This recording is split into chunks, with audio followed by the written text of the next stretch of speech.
안녕하세요. 오늘도 사연살롱을 찾아주셔서 감사합니다. 최근에 돌싱이 된 여성이에요. 눈먼 아버지 눈뜨게 하려고 공양미 300석의 인당수에 빠진 심청이 다들 아시죠? 얼마 전까지만 해도 저는 심청이가 된 심정으로 살았어요. 가난한 친정 형편 때문에 떠밀려 했던 결혼 생활 동안 제 몸과 마음이 완전히 망가져 버렸거든요.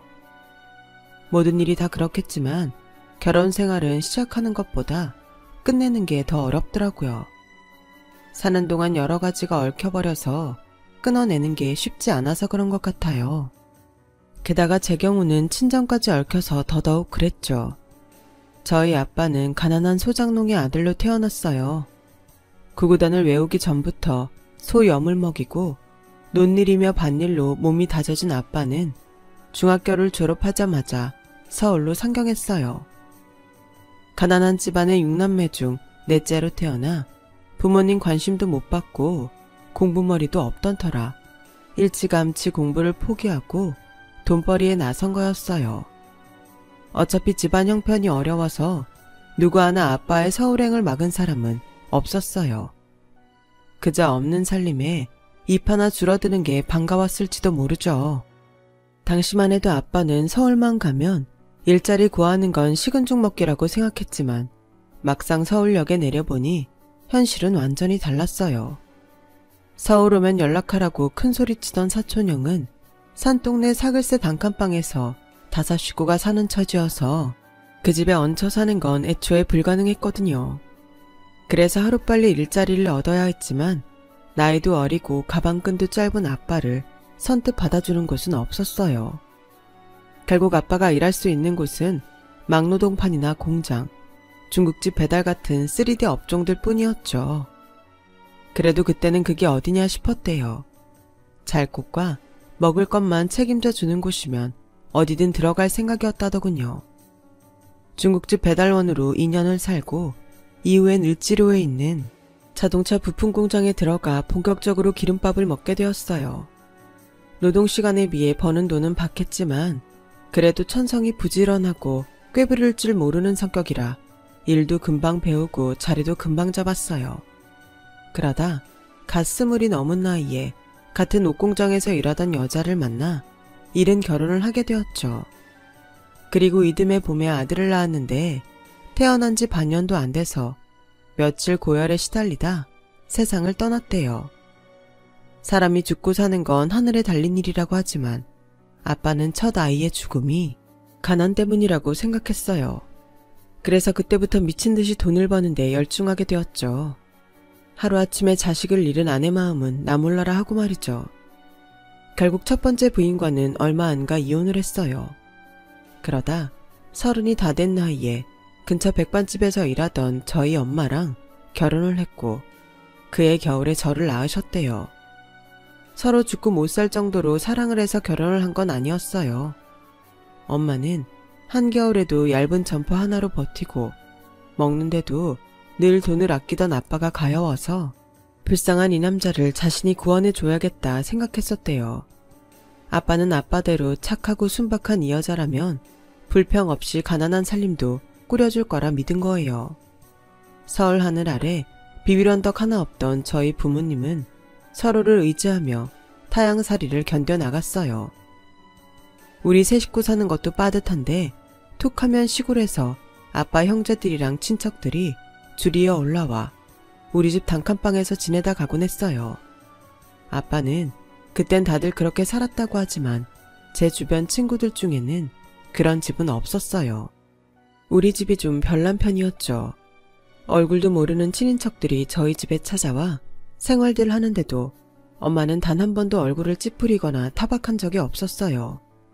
예전에 아빠가 처음 서울에 올라왔을 때도 친척한테 신세를 졌으니 이제는 우리도 그때 받은 도움을 갚는다 생각하면 된다고 말씀하셨죠. 저희 집을 드나들며 서울에 정착한 친척들이 하나 둘 늘어가는 사이 우리 집 형편도 조금씩 나아지기 시작했어요. 제가 국민학교 4학년이 되던 해 저희 가족은 단칸방을 떠나 방이 2개 있는 집으로 이사를 하게 되었죠. 난생 처음 내 방을 갖게 됐다는 생각에 저는 밤잠을 설칠 정도로 기뻤어요. 하지만 새 집으로 이사를 한 지 일주일도 안 돼서 시골에 있던 막내 고모가 저희 집에 온 거예요. 서울에서 직장에 다닐 거라면서요. 그날부터 저는 고모랑 방을 같이 쓰게 되었어요.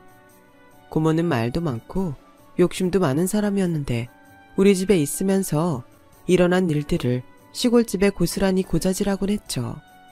그리고 제가 알지 못했던 아빠 얘기도 많이 들려주었어요. 아빠가 저희 엄마를 만나기 전 결혼을 했던 사실과 그 사이에 아들이 하나 있었다는 얘기까지 모조리 다요. 그때 그 애가 죽지만 않았어도 우리 오빠가 니네 엄마랑 결혼할 일은 없었을 거야. 그랬다면 희준은 세상에 태어날 일도 없었겠지. 이게 다 죽은 오빠 덕분이다 생각하렴. 고모는 생각 없이 한 말이었겠지만 그 얘기를 들은 저는 충격이 이만저만이 아니었어요. 그래서 아빠한테 고모가 한 말이 사실인지를 물었고 그 일로 아빠가 고모한테 엄청 화를 냈어요. 그리고 그날 밤 평소 술 한잔 안 마시던 아빠는 몸을 가누기 힘들 정도로 만취해서 집에 돌아오셨어요. 술에 취한 아빠는 저를 불러 앉히시곤 눈물을 글썽이며 그러더군요. 다 내가 능력이 없어 그랬다. 돈이 없어서 그 어린 걸 병원에 한번 못 데리고 간 내 죄다. 희주야, 잘 들어라. 아빠는 남들한테 손가락질을 받든 욕을 듣든 상관없다. 내 새끼 안 굶기고 안 아프게 키울 수 있다면 무슨 짓이든 할 거야. 희주 너만큼은 돈 없어서 세상 뜨는 일은 없게 할 거라고. 그날 아빠는 어린 저를 끌어안고 한참을 우셨어요. 아빠 옷에서는 술 냄새와 기름 냄새가 진동을 했고 아빠 손톱 밑에는 시꺼먼 기름때가 끼어 있었어요. 가난해서 자식까지 잃어야 했던 가장의 서글픈 모습 앞에 저는 한 가지 결심을 하게 되었어요. 그동안 미래에 대한 꿈이 없었던 제게 꿈이 생겼거든요. 아빠, 나 커서 의사가 될 거야. 의사가 돼서 돈 없는 아이들 내가 다 고쳐줄 거야. 오빠처럼 가난해서 죽는 아이들 없게 내가 다 고쳐줄 거라고. 아빠도 엄마도 내가 고쳐줄게. 그러니까 울지 마. 어린 딸의 말에 아빠는 입을 벌린 채 아무 말도 못하시고 그저 눈물만 주룩주룩 흘리셨어요. 그리고는 기름때가 묻은 손으로 제 등을 토닥여 주셨죠. 꿈이 생긴 저는 그날부터 열심히 공부를 했어요. 어떻게 공부해야 의사가 되는지는 몰랐지만 아무튼 공부를 잘해야 한다는 건 알고 있었거든요. 중학교에 들어가고부터는 단 한 번도 1등을 놓친 적이 없었어요. 아빠는 제 성적표를 볼 때마다 세상을 다 가진 사람처럼 행복해 하셨죠. 제가 고등학교에 들어가던 해 아빠는 다니던 공장을 인수했어요. 사장님이 연세가 많이 드셔서 더는 공장을 운영하기 힘들다며 아빠한테 싼 가격에 넘기셨거든요.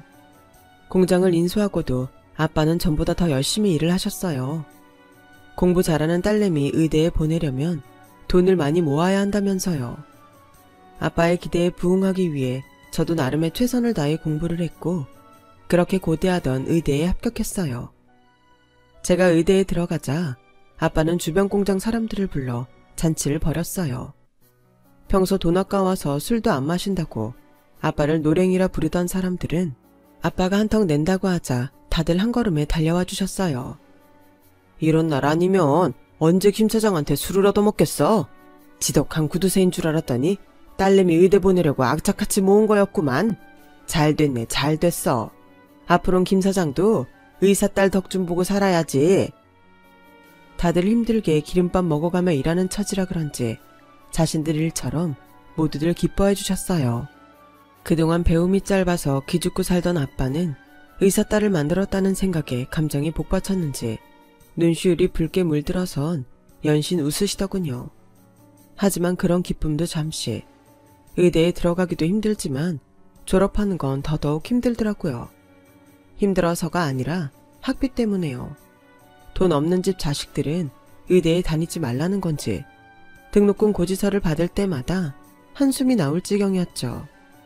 바쁜 시간을 쪼개서 과외도 여러 개 하며 돈을 벌어댔지만 학비를 내기엔 턱없이 부족했어요. 아빠는 등록금 걱정 말라고 하시지만 저희 집 사정 뻔히 아는데 어떻게 걱정을 안 할 수 있겠어요. 거기다 날이 갈수록 공장 사정도 안 좋아져서 아빠 공장 주변에도 하루가 멀다 하고 공장들이 하나 둘 문을 닫는 판이라서 걱정은 더했죠. 아마 그때부터였던 것 같아요. 아빠가 제 등록금을 마련하려고 몰래 사채를 쓰기 시작한 게요. 제가 본과 졸업 후 의사 국가고시에 합격하고 모교 대학병원에서 인턴을 하고 있을 때였어요. 눈코 뜰 새 없이 바쁜 일상을 보내고 있는데 병원으로 누가 찾아왔더라고요. 딱 봐도 무슨 일을 하는 사람들인지 알 것 같았어요. 조폭 영화에서 흔히 보던 일수 가방을 겨드랑이에 낀 남자는 저희 아빠 이름을 대고는 아빠가 빌린 돈 액수를 말해줬어요. 우리가 미쳤다고 그깟 쓰러져가는 공장 보고 돈 빌려줬겠어요. 우리도 돈 나올 구석을 보고 돈 빌려줍니다. 이 병원 의사라면서요. 의사식이나 되면서 하나뿐인 아버지를 빚쟁이들한테 시달리게 하면 돼요. 길게 말 안 합니다. 이달 말까지 정리 좀 해주세요. 사채업자가 다녀가고 얼마 안 돼서 아빠가 전화를 했더라고요. 아빠가 알아서 처리할 테니까 저는 걱정하지 말라고 하시는데 솔직히 불가능하다는 걸 알고 있었어요. 아빠도 더는 해결할 능력이 안 되니까 사채업자들이 저를 찾아온 거 아니겠어요?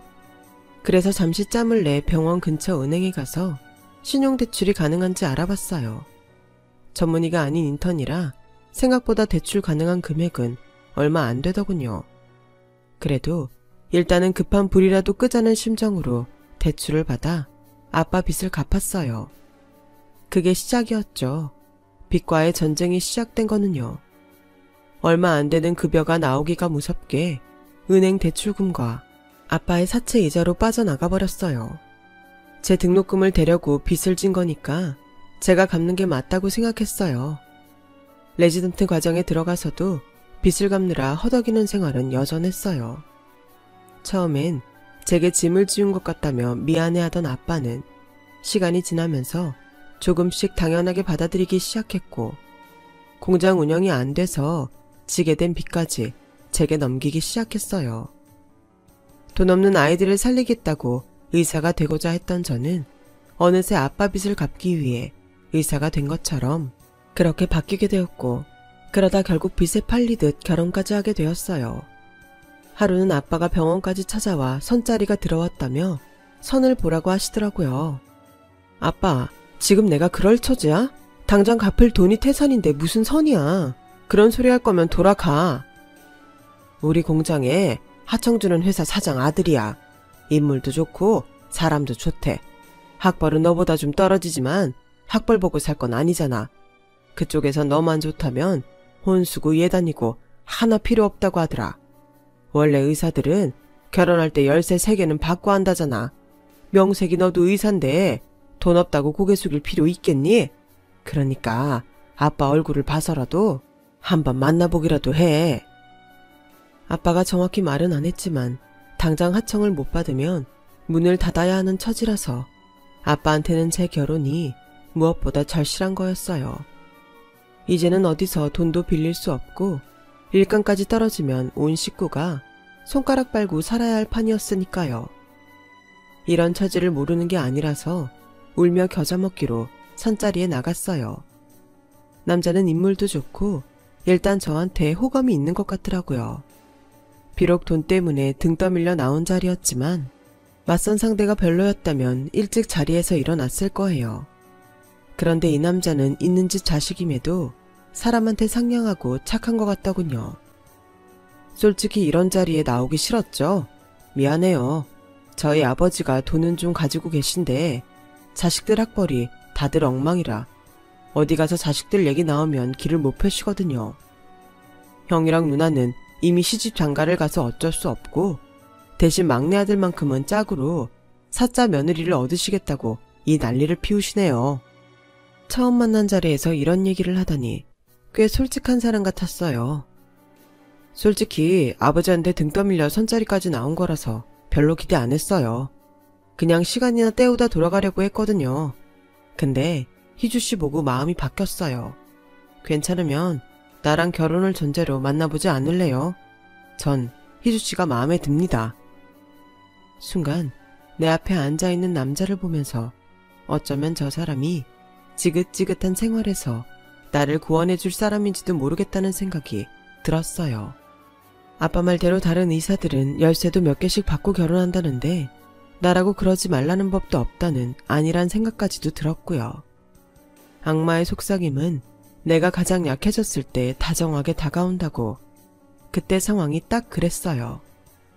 결국 저는 현실 도피를 위해 맞선남과 몇 달간의 연애 끝에 결혼을 했어요. 제 손으로 지옥 문을 열고 스스로 지옥에 들어간 셈이었죠. 결혼을 하면서 시댁에서 저희 집 빚을 모두 갚아주었어요. 혼수며 예단도 시아버지께서 미리 돈을 보내주셔서 그 돈으로 했고요. 부잣집으로 시집간다는 말에 아빠 형제들은 어떻게든 연줄을 대서 자신들도 콩고물을 얻어먹으려고 난리도 아니었어요. 우리가 힘들 땐 연락도 않고 발길도 끊던 사람들이 말이에요. 힘들 때 진짜 내 사람이 가려진다고 긴 세월 동안 저희 집을 거쳐간 사람들 중에 저희가 힘들 때 도움을 준 사람은 단 한 명도 없었어요. 그런데 부자 사위를 얻는다니까 다들 하루가 멀다 하고 저희 집을 찾는 걸 보니 가증스럽더군요. 그런 사람들 앞에서 아빠는 오랜만에 어깨에 힘을 주더군요. 그래, 이렇게라도 사람들 앞에서 우리 아빠 길을 세워줄 수 있으니 다행이다 생각했어요. 신혼생활은 시댁에서 마련해준 42평 주상복합 아파트에서 시작했어요. 저희 병원 근처라서 출퇴근도 편하고 무엇보다 전망이 좋았어요. 태어나서 처음으로 이런 고급스러운 집에서 살게 된 저는 한동안 이게 꿈이 아닐까 하는 생각을 하곤 했어요. 딱히 귀찮게 하는 시댁 식구도 없고 남편 역시 저의 바쁜 병원 생활을 이해해줘서 걱정할 게 없었어요. 그런데 제가 모르는 사이 뒤에서는 많은 일들이 벌어지고 있었더라고요.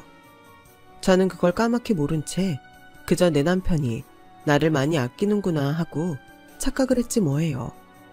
아내가 예쁘면 처갓집 말뚝만 봐도 절을 한다고 제 남편은 저보다 제 친정을 살뜰히 돌봤어요. 명절이나 부모님 생신뿐만 아니라 툭하면 제 친정을 찾곤 했거든요. 부모님 용돈도 잘 챙기고 아빠 공장 문제로 집안에 목돈 들어갈 일이 생기면 제가 말하기도 전에 자기가 먼저 친정에 돈을 보내드리곤 했어요. 남편이 이렇게 제 친정에 잘하니까 저도 시댁에 잘하게 되더라고요. 레지던트 과정을 끝내고 전문의가 되자마자 그동안 저희 집 사정을 봐주신 시부모님께 종합검진을 해드렸어요. 없는 거 없이 잘 사시는 분들께 건강보다 더 필요한 건 없겠다 싶었거든요. 거기다 시부모님을 통해 지인분들이 저희 병원에 입원했다는 소식을 접하면 바빠도 가서 찾아뵙고 담당의한테 부탁 인사도 드리곤 했고요. 의사며느리 둔 덕을 톡톡히 보시도록 제 나름대로 최선을 다했어요. 가끔은 어머님 개모임에도 따라가 얼굴 마담 노릇을 하기도 했어요. 의사 며느리 둔 시어머니를 돋보이게 하기 위해서였죠. 제 성격에는 전혀 어울리지 않는 행동이었지만 시댁에 고마운 마음을 갚는 심정으로 했어요. 정작 저희 부모님이 어떤 일을 당하고 있는 줄도 모른 채 말이죠. 어릴 땐 입상 고모가 한심하게만 보였는데 이번 일에 있어서는 고모의 고자질이 큰 도움이 됐어요. 고모부랑 싸우고 한동안 저희 친정에 가 있던 고모는 제 남편이 집에 와서 벌인 짓들을 알려주었거든요. 예, 난 네가 부잣집에 시집갔다고 해서 얼마나 좋았나 몰라. 그런데 오빠랑 올키가 사위한테 그런 대접을 받고 사는 줄 알았으면 네 결혼 도시락을 싸들고 다니면서 말렸을 거다. 세상에, 아무리 지가 돈이 있어도 그렇지 어떻게 장인한테 무릎 꿇으란 소리를 할 수가 있어? 고모, 지금 뭐라고 그랬어? 그이가 아빠한테 무릎을 꿇으라고 했다고? 좀 자세히 얘기 좀 해봐. 그동안 남편이 제 친정을 자주 찾았던 건 사위로서 저희 부모님을 챙기기 위해서가 아니었어요. 밖에서 남들한테 받은 스트레스를 저희 부모님한테 풀기 위해서였죠. 나중에 남편 동창들한테 들어보니 남편은 학창시절부터 힘있는 애들한테 호구 취급을 당하던 사람이었어요. 가진 건 돈뿐이라서 돈으로 애들 비위를 맞추며 어울렸던 거예요. 자기보다 힘있는 사람 앞에서는 누구보다 비굴하고 약한 사람들 앞에선 돈 뿌리며 군림하려 드는 그런 족속이었죠. 애초에 저랑 결혼을 한 이유도 동창들 앞에서 의사 부인 내세워 자기 위치를 과시하려는 의도였어요. 돈만 있지 학벌도 변변치 않은 자신을 부인 학력과 직업으로 보상받으려고요. 그날 저희 친정에 찾아가 제 아빠한테 험한 짓을 한 것도 같이 몰려다니는 동창들한테 수모를 당한 걸 역으로 풀려고 간 거였어요. 명절도 아닌데 한우 선물 세트를 사들고 가서는 저희 엄마한테 술안주하게 구워달라고 하더래요. 고기를 안주 삼아 아빠랑 술잔을 기울이던 남편은 술이 얼큰하게 취하자 본성이 튀어나와 버린 거죠. 장인어른, 지금 한우가 목구멍으로 넘어가요? 아니, 솔직히 그렇잖아요. 남이 돈 빌려 쓰는 사람은 고기도 숨어서 먹으랬다고 어떻게 장인이 내 앞에서 뻔뻔하게 한우를 먹어요? 쪽팔리지도 않아요. 툭하면 사위 돈 빌려 쓰는 주제에 쪽팔리지도 않냐고요. 나 같으면 굶어 죽어도 사위한테 돈 받아 쓰는 짓은 안 하지. 거지 새끼도 아니고 말이야. 허허, 우리 사위가 술이 좀 과한 모양이네. 오늘은 그만 돌아가서 쉬지 그러나. 지금 누구한테 명령이야? 내가 장인 취급 좀 해주니까 나랑 진짜 가족이라도 된 줄 착각하는 모양인데 웃기지 말아요. 내 돈 받아 쓰는 주제에 어디서 건방지게 훈계질이야. 막말로 장인 장모는 잘난 딸내미 팔아서 덕 보고 사는 거잖아요. 그럼 돈 대주는 물주한테 고개 빳빳이 들고 이러면 안 되는 거지. 설마 내가 그쪽을 장인으로 생각한다 착각하는 건 아니죠? 그러니까 앞으로 주제 넘게 나한테 이래라 저래라 하지 말라고요. 별 거지 같은 것들이 사람 열받게 해. 이복의 사위, 그럼 내가 어떻게 하면 되겠나? 어떻게 하면 자네 화가 좀 풀리겠느냔 말일세. 내가 자네 앞에서 무릎이라도 꿇으면 자네 화가 좀 풀리겠나? 그거 좋겠네. 내 돈 빌려서 먹고 사는 거니까 돈 빌려준 은인인 나한테 무릎 한번 꿇는 것도 괜찮지. 그래, 어디 한번 꿇어봐요. 그럼 내가 용돈 두둑히 줄 테니까. 남편의 말에 엄마는 더는 못 참고 제 남편한테 소리쳤어요. 자네 미쳤나? 아무리 없이 사는 척하라지만 어떻게 장인한테 무릎 꿇으라는 소리를 해. 아무리 못났어도 자네 장인일세. 자네 돈 좀 있다고 이래도 되는 건가? 참는 것도 한계가 있네. 아무리 술에 취해도 그렇지 사람이 할 말이 있고 안 할 말이 있는 거야. 오늘 보니까 우리 장모님이 참 뻔뻔하시네. 내 돈 빌려다 쓸 땐 내 앞에서 납작 엎드리더니 오늘은 돈 안 준다고 잘난 척 오지게 하시는 거 봐. 왜요? 장모님 돈 필요해요? 돈 달라고 이러는 거예요? 오늘은 얼마나 드릴까요? 10만 원? 아니지 100만 원 줘요. 그럼 그 입 좀 닥치겠어요? 없으면 그냥 입 닫고 찌그러져 사세요. 뭘 자존심까지 세우려고 그래요? 애초에 그럴 거면 하나뿐인 딸을 돈 받고 팔지는 말았어야지. 나 개 차버린 거 다 알고 시집 보낸 거잖아요. 공장 넘어가게 생겼다고 우리 아빠 찾아와서 의사딸 며느리를 줄 테니 대신 빚 갚아달라고 한 사람이 누군데? 그래놓고 이젠 사위한테 대접까지 받겠다는 겁니까? 왜 내가 돈 쓰고 대접까지 해줘야 되는 건데요? 사돈 맺었다고 돈급으로 놀라고 그러는 모양인데 꿈 깨세요. 의사딸 없었으면 진작에 길바닥에 나 앉았을 주제에 감히 어디서. 내 말이 꼬아요. 꼬우면 이 결혼 물으면 되겠네. 물러. 다 물러. 대신 받아간 돈부터 다 갚으라고요. 남편의 술주정은 점점 심해졌고 그런 모습을 처음 본 고모는 손에 든 휴대폰으로 그 상황을 모조리 동영상으로 남겨두었어요. 그리고 다음날 제게 보내주었어요. 고모가 평소 과장이 심한 사람이라 제가 고모 말을 잘 믿지 않는다는 걸 알고 일부러 동영상을 찍었다더군요.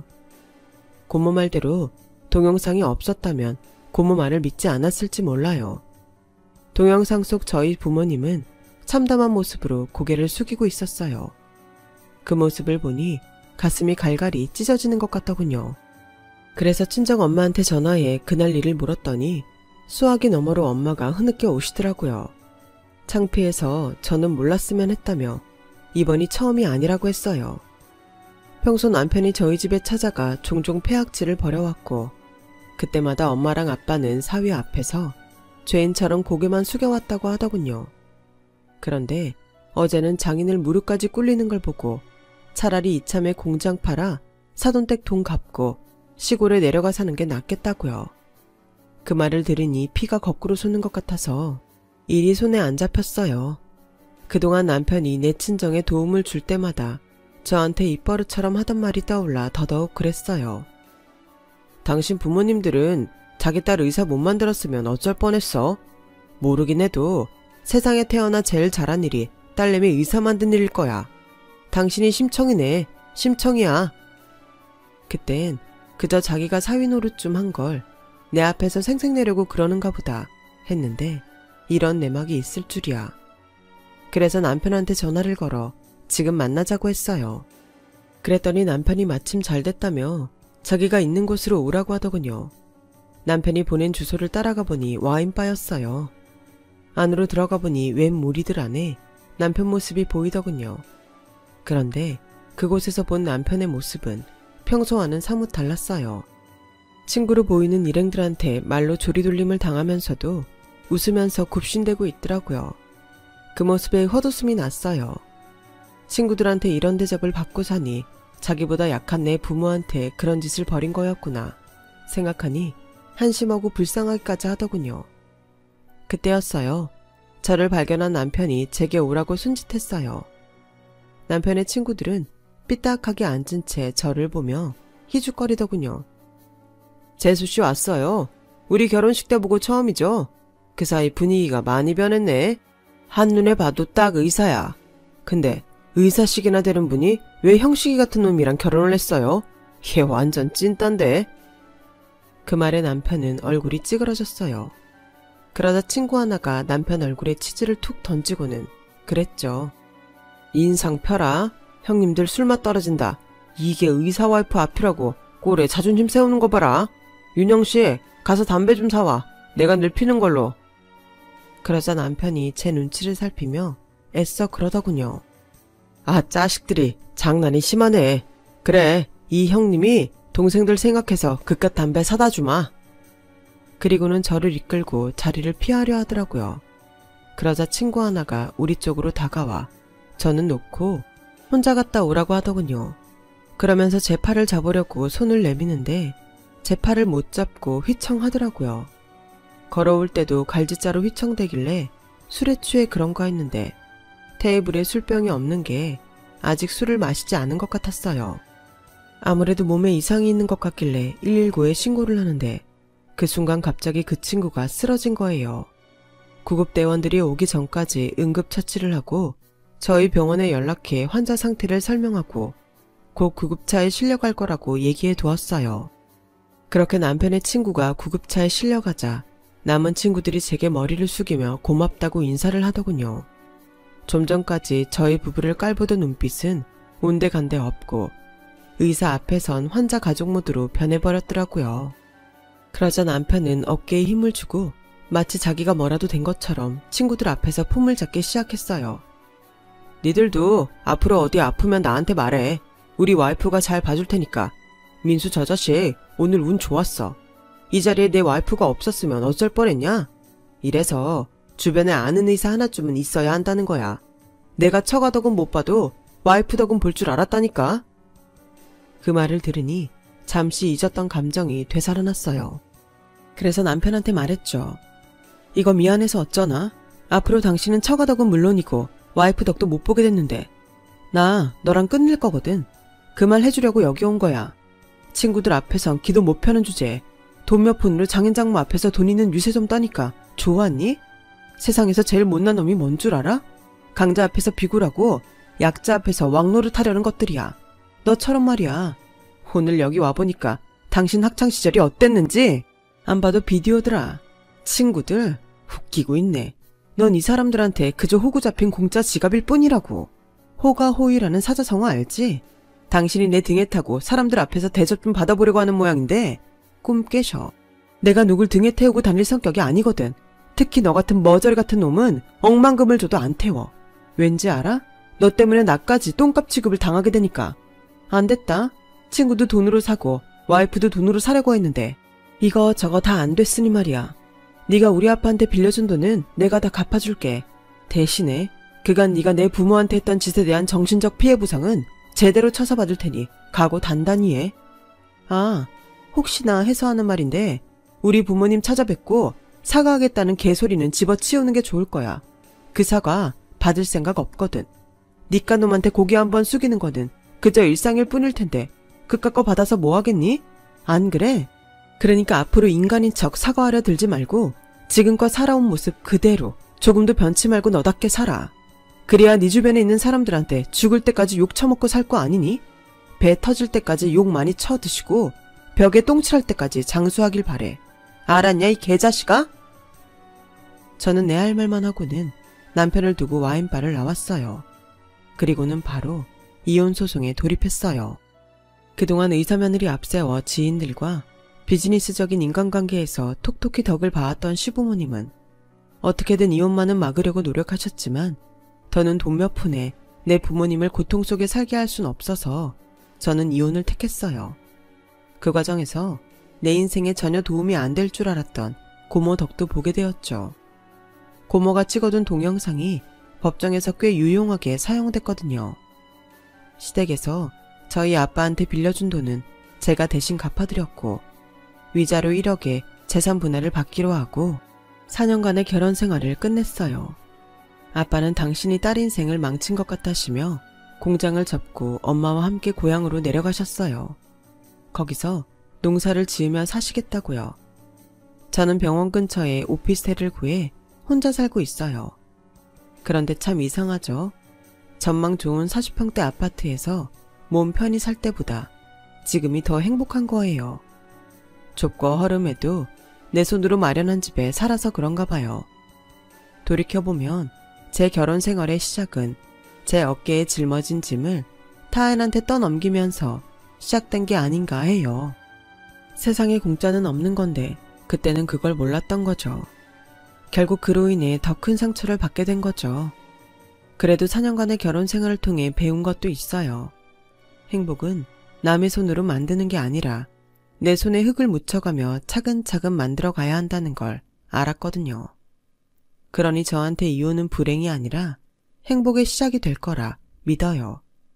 그래서 학창시절에 공부를 열심히 했던 것처럼 이제부터는 내 인생의 행복을 이루기 위해 하루하루 열심히 노력할 생각입니다. 지금까지 제 사연을 들어주셔서 감사합니다. 열심히 사시는 여러분 복 받으실 거예요. 여러분 사연 댓글에 응원과 현명한 조언 부탁드려요. 좋아요와 구독은 저에게 큰 힘이 됩니다. 오늘도 좋은 일 가득하세요.